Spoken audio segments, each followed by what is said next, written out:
नमस्कार साथियों, मैं डॉक्टर पल्लव पांडे। आज हम चर्चा कर रहे हैं पियाजे के सिद्धांत के बारे में।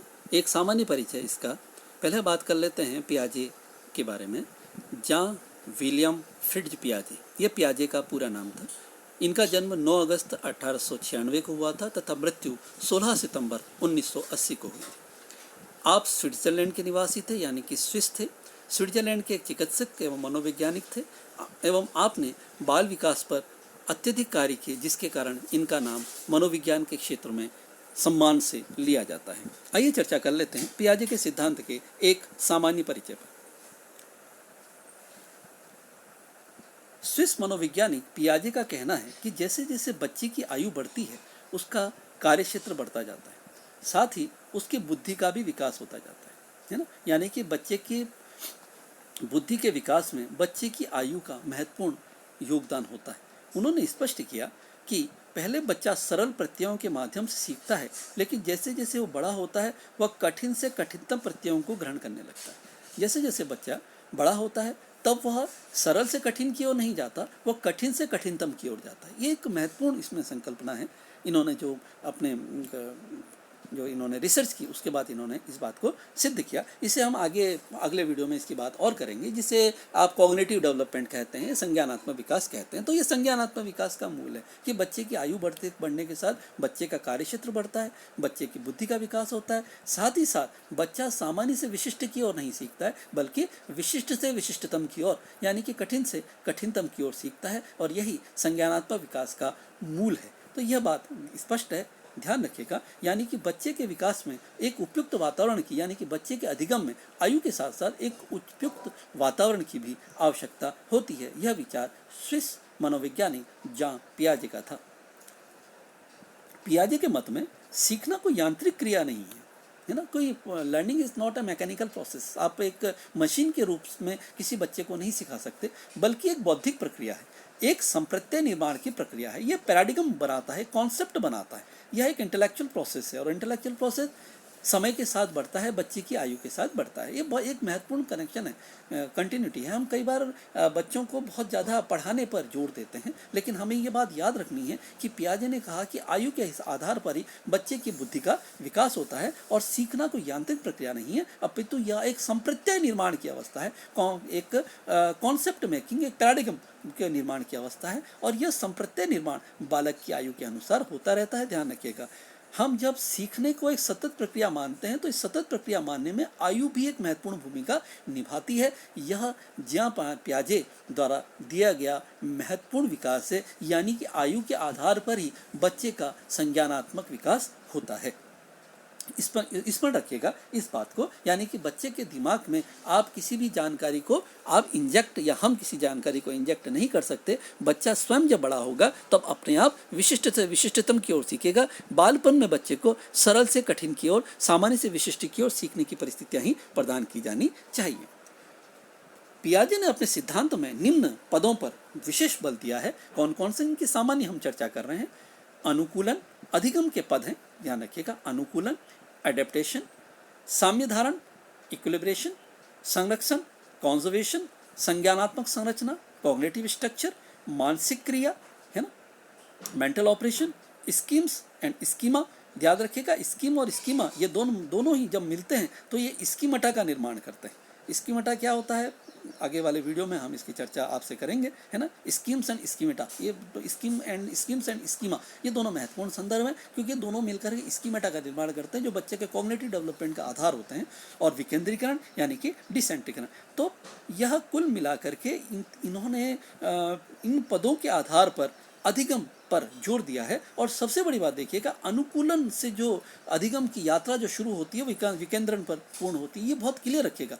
आप बड़े बच्चे को अनुकूलन के आधार पर सिखाएं नहीं सिखाएं, लेकिन वो उस स्थिति में पहुंच जाता है कि वो विकेंद्रण के आधार पर अपने अधिगम क्षेत्र का निर्माण, अपने लर्निंग एरिया का निर्माण वह करने लगता है। तो ये इन्होंने कुछ लगभग 8 इनके जो पद हैं, इनको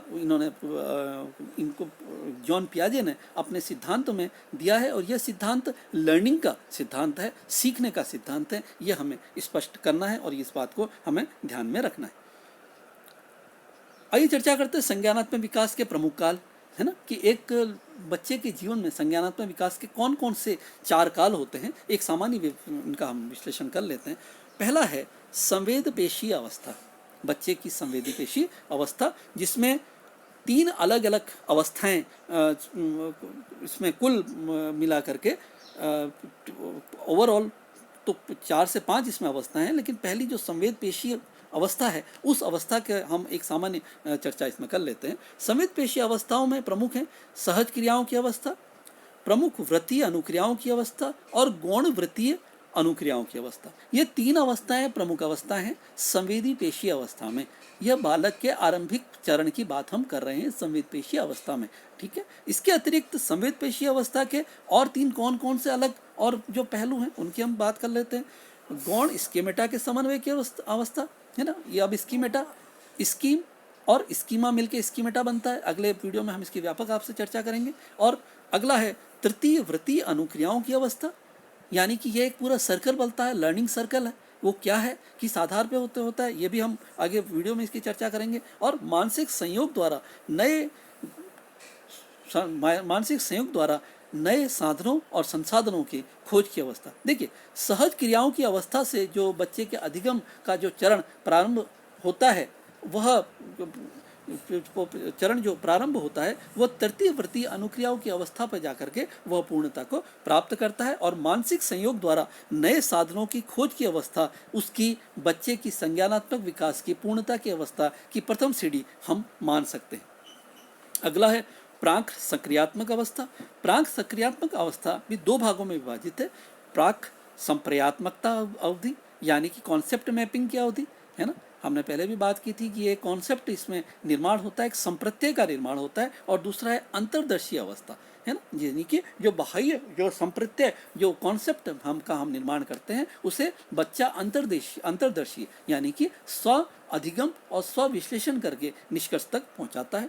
तीसरा है मूर्त संक्रिया अवस्था और चतुर्थ है औपचारिक संक्रिया की अवस्था। देखिए, कुल मिलाकर के इन्होंने 4 मुख्य अवस्थाओं की चर्चा इस स्लाइड में हमने की है। यानी कि महत्वपूर्ण बात इसमें यह आ रही है कि संज्ञानात्मक विकास मुख्य रूप से कितने कालों में विभाजित है, या संज्ञानात्मक विकास के कुल कितने चरण जहाँ पियाजे ने स्पष्ट किए हैं। तो याद रखिएगा, संज्ञानात्मक विकास के प्रमुख 4 काल हैं।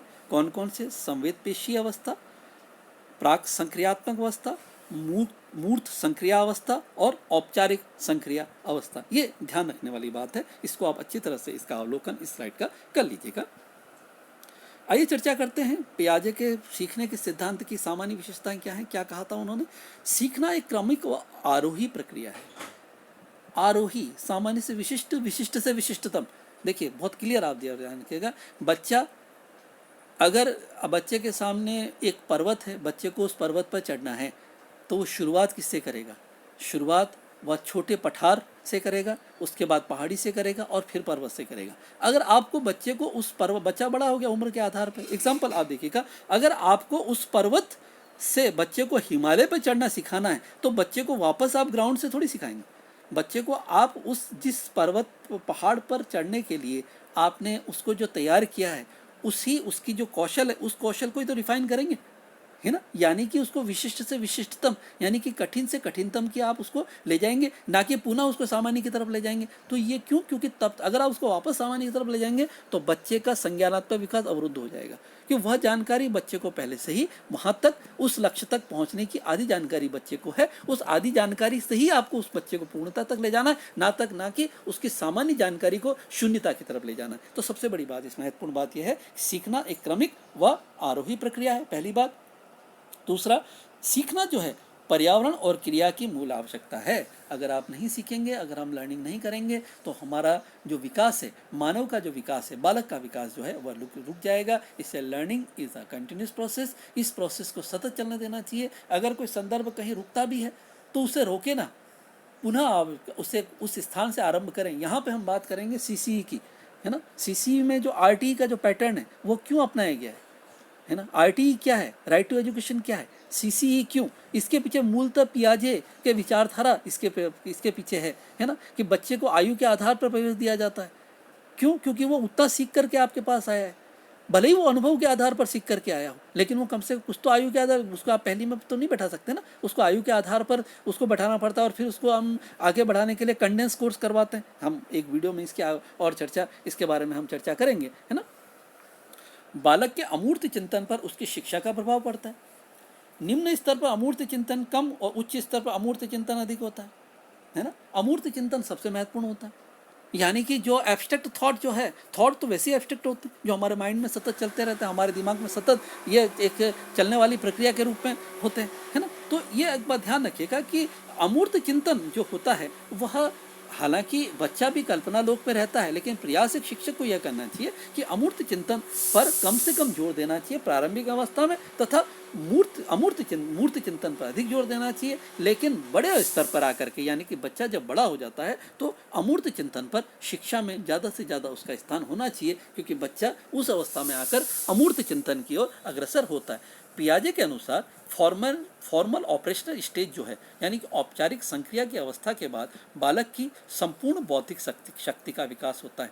बालक की बौद्धिक शक्ति का विकास कब होता है? औपचारिक संक्रिया अवस्था। औपचारिक संक्रिया अवस्था यानी कि कक्षा कक्ष या गाइडेड एनवायरनमेंट, कक्षा कक्ष शिक्षण। ये महत्वपूर्ण बात याद रखिएगा पियाजे के बारे में। इस वीडियो में पियाजे के संदर्भ में हम उन्हीं बातों की चर्चा कर रहे हैं जो वास्तव में आते हैं, नहीं तो इसका क्षेत्र अति व्यापक है। इसके पियाजे के हर एक पंक्ति पर रिसर्च हो चुकी है, आपको जान के आश्चर्य होगा। संज्ञानात्मक क्षेत्र, अभी संज्ञानात्मक विकास वर्तमान परिप्रेक्ष्य में रिसर्च के लिए, यानी पीएचडी के लिए सबसे ज़्यादा स्वीकार्य और सबसे ज़्यादा लोकप्रिय विषयों में से एक विषय है ना। लेकिन इसमें, इस वीडियो में हमने बिल्कुल लिमिटेड जो है अत्यधिक महत्वपूर्ण संदर्भों की हम लोग चर्चा कर रहे हैं, उन्हें हम लोग टच कर रहे हैं। इसमें अपनी बौद्धिक क्षमताओं के प्रयोग समस्या का समाधान क्रमबद्ध व तार्किक ढंग से वो कर सकता है। बौद्धिक क्षमताओं के समाधान, है ना, कब करेगा? जब वो बौद्धिक समस्याओं को प्रयोग द्वारा उसका समस्या का समाधान करेगा।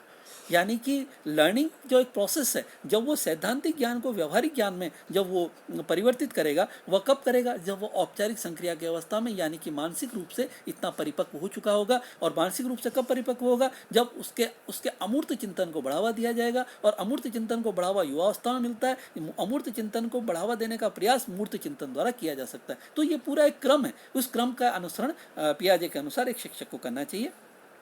पियाजे के अनुसार बच्चों में चिंतन व खोज करने की शक्ति उनकी जैविक परिपक्वताएं, अनुभव तथा इन दोनों की अंतरक्रिया पर निर्भर करती है। बच्चों में जो थिंकिंग पावर होता है और खोज करने की शक्ति, इन्वेंशन की जो शक्ति होती है, डिस्कवर करने की जो शक्ति होती है, वो जैविक परिपक्वताएं जो होती है और उनका अनुभव है, इन दोनों पर आधारित होती हैं। और अनुभव सतत प्राप्त होता है, और जैविक परिपक्वता, हम पहले भी इसकी चर्चा कर चुके हैं कि जैविक परिपक्वता किससे प्राप्त होती है? जैविक परिपक्वता आयु के आधार पर प्राप्त होती है। तो ये महत्वपूर्ण, इनके पियाजे के सिद्धांतों की, सीखने के सिद्धांत की यह महत्वपूर्ण विशेषता है। ये ध्यान रखिएगा, ये संज्ञानात्मक जो हम बात करते हैं, कॉग्निटिव डेवलपमेंट बात करते हैं, उसका ये बहुत एक छोटा सा स्वरूप हमने आपके सामने प्रस्तुत किया है।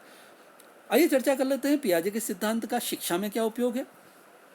इस सिद्धांत ने बालकों को स्वक्रिया द्वारा सीखने पर बल दिया, है ना। बच्चा सेल्फ लर्निंग, इसमें सेल्फ एक्टिविटी द्वारा लर्निंग इसमें सीखता है।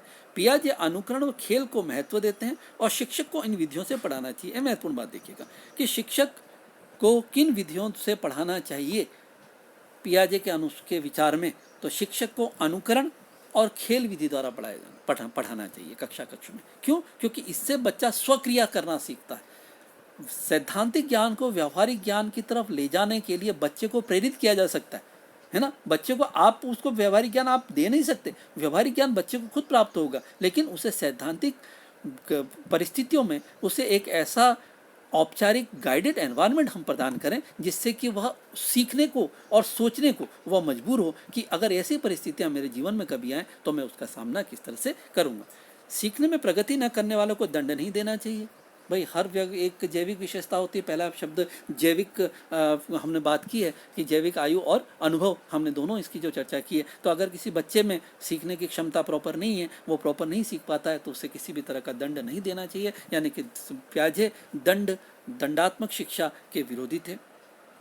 पियाजे ने संज्ञानात्मक विकास के अनुसार विभिन्न श्रेणियों का निर्माण किया, और उन्हीं के अनुसार किसी भी आयु के लिए पाठ्यक्रम निर्माण किया जाना चाहिए। अगर आपको कोई पाठ्यक्रम का निर्माण करना है तो कॉग्निटिव डेवलपमेंट के अकॉर्डिंग, जैसे बच्चों का जो है वो मूर्त है ना, लेकिन बड़ों का अमूर्त है है ना। तो ये एक संज्ञानात्मक विकास आयु के इस आधार पर है, यानी कि बौद्धिक विकास आयु के आधार पर होगा, और आयु के आधार पर देशकाल परिस्थिति के आधार पर बच्चे को लर्निंग प्रोसेस में, अधिगम में उसको सीखने के लिए प्रेरित करना, यह एक शिक्षक की सबसे बड़ी विशेषता होनी चाहिए। लेकिन बच्चे को जो सिखाने की तो परिस्थितियाँ संस्थितियाँ हैं, उसमें सबसे महत्वपूर्ण भूमिका, पाठ्यक्रम जो है उसमें सबसे महत्वपूर्ण भूमिका आयु की होनी चाहिए।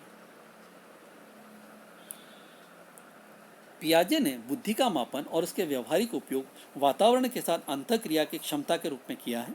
बुद्धि परीक्षा निर्माण में व्यवहारिक रूप से प्रयोग से संबंधित क्रियाओं का उपयोग करना चाहिए। एक महत्वपूर्ण बात देखिएगा, यही सीसी पैटर्न में अपनाया गया है कि सैद्धांतिक के स्थान पर व्यवहारिक उपयोग, सैद्धांतिक ज्ञान का व्यवहारिक उपयोग तथा वातावरण के साथ उसने कितना एडजस्टमेंट किया है, यह सबसे अधिक महत्वपूर्ण है। और पियाजे के आधार पर के अनुसार मूल्यांकन में व्यवहारिक मूल्यांकन को अधिक जोर दिया जाना चाहिए बजाय कि सैद्धांतिक को।